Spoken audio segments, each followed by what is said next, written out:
Hello and welcome back, everyone. Our topic today is box model.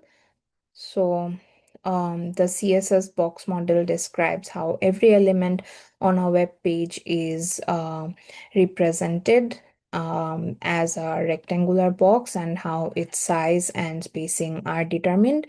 Each box consists of four layers: the content, like text, images, or other elements, the padding, which is space around the content inside the box, the border, a line wrapping the content and the paddings, and the margin, which the space outside the border that separates the element from others.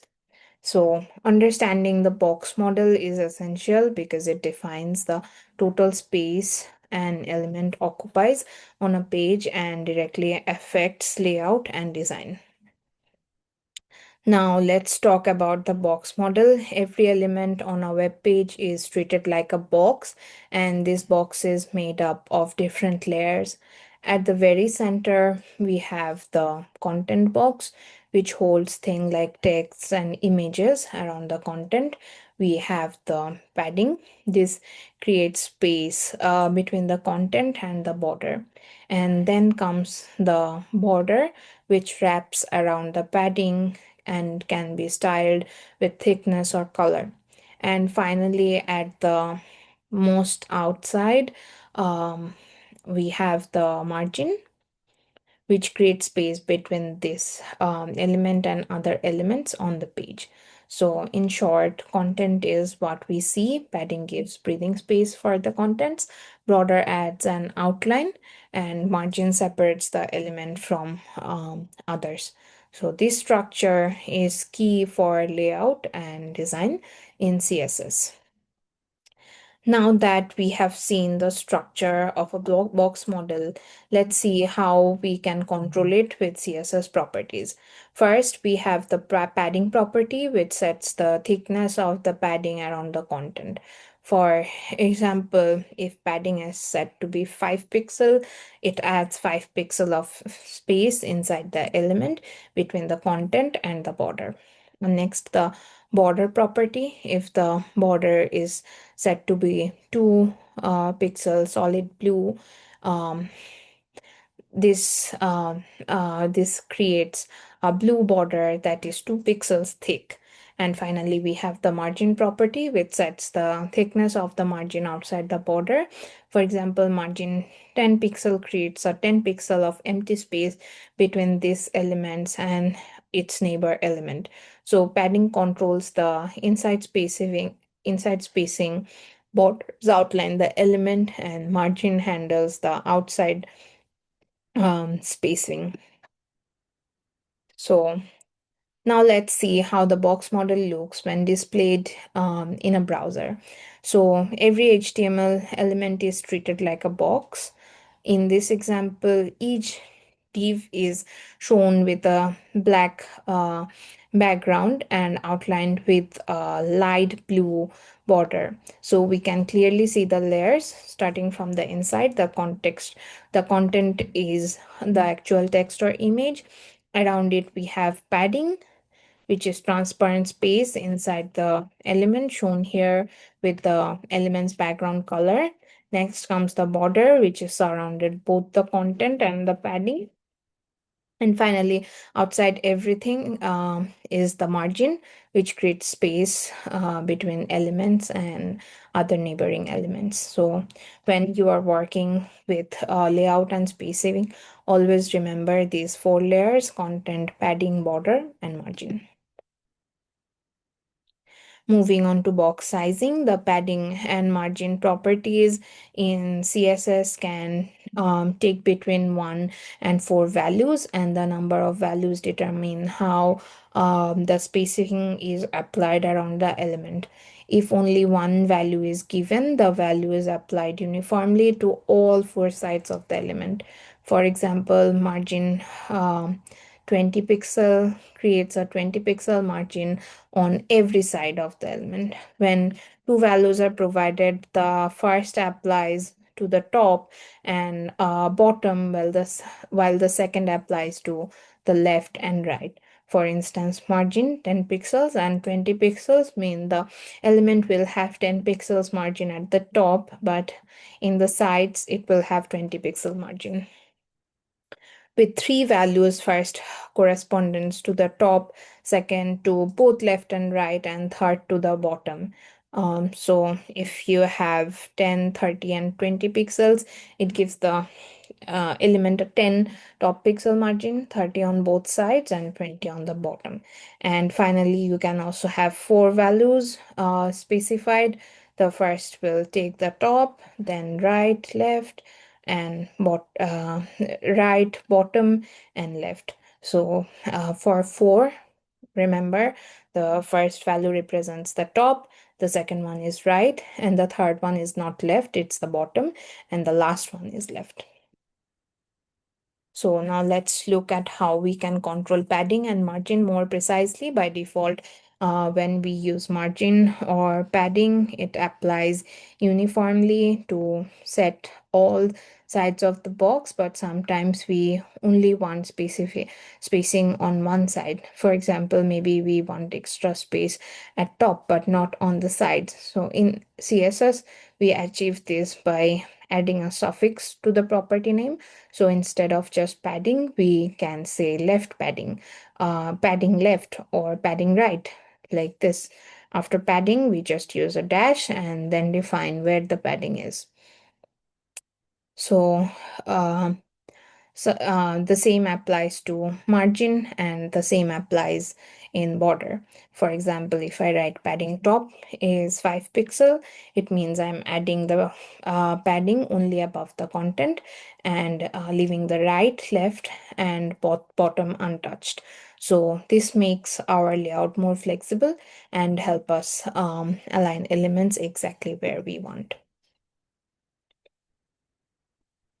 By default, block elements like div stretch across the entire width of their parent container. That's why a new div usually takes up the full line, but CSS gives control over the content size using the width and height properties. For example, if we set width to be 200 pixel, the element will shrink or expand to that width, no matter the parent's width. Similarly, height lets us fix how tall the element should be. So if you look at the diagram without these properties, the box would fill the whole space, but once we apply width, height, we can control exactly how big it should appear. This is very helpful in layouts like when creating sidebars, buttons, or image containers.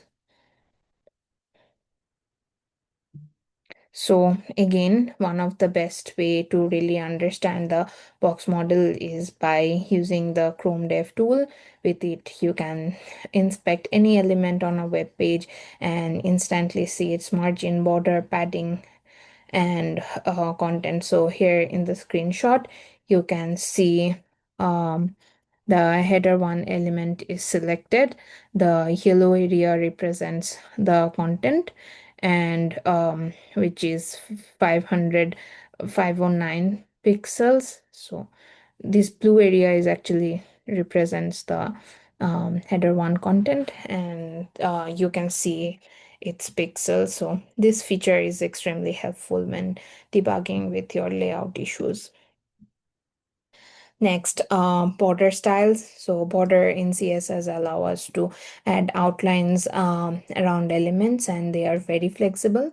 The shorthand border property lets us set all three aspects, with style and color, in one line. For example, writing border that is 5 pixel thick and have a dashed green color would give us a green dashed border that's 5 pixel thick.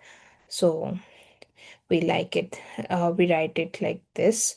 So border width 5 pixel specifies the border that is 5 pixel thick, and then border style um, dashed specifies the border that is dash type border, and the border color property specifies the color of the border that we use. Now, this table lists the most common CSS border styles: solid, dashed, dotted, um, create simple variations of line, while none removes the border. In CSS, vertical margins of two elements can sometimes collapse into a single margin. This means when two block elements are stacked vertically, their adjoining margins don't add together. Instead, the larger of the two margins is used as the spacing. On the other hand, horizontal margins never collapse and always remain separate. For example, if one block element has a bottom margin of 20 pixel and the next element has a top margin of 30 pixel, the space between them will be 30 pixel and not 50 pixel.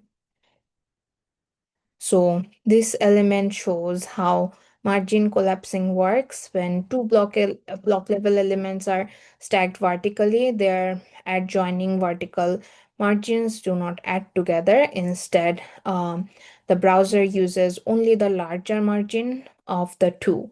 So in this case, the inner div elements each have a margin of 10 pixel, but the space between them is still just 10 pixel, not 20 pixels. So this is margin collapsing in action. On the other hand, margin on inline or horizontally placed elements behave differently. For the span elements in the example, their left and right margins add up, so the total horizontal space becomes 20 pixel. This is why horizontal margins never collapse, they always combine to create the spacing. Now, when we set the margin auto and on an element, the browser automatically calculates equal left and right margins, which pushes the element into the center of its parent container. So this only works properly if the element has a defined width, because the browser needs to know how much space is left to distribute on each side. So this method is very handy for centering block elements like div inside a parent. However, if you try it on inline elements like span or on elements without a defined width, it will not work. So that is a common mistake that the developers often make. So that's all for chapter 4. We explored how CSS gives style and structure to web pages. We started with the basic CSS rules, selectors. We discussed inheritance, conflicts, and how browsers decide which styles to apply. You also learned about different types of selectors, element class, etc. Um, we also explored different classes, different properties of CSS, like how to style your text, your images, and we also studied the box model, which is the key of the page layout. So altogether, we have learned the basic foundations of CSS. We will continue with more CSS uh, in the next module. So thank you so much, everyone.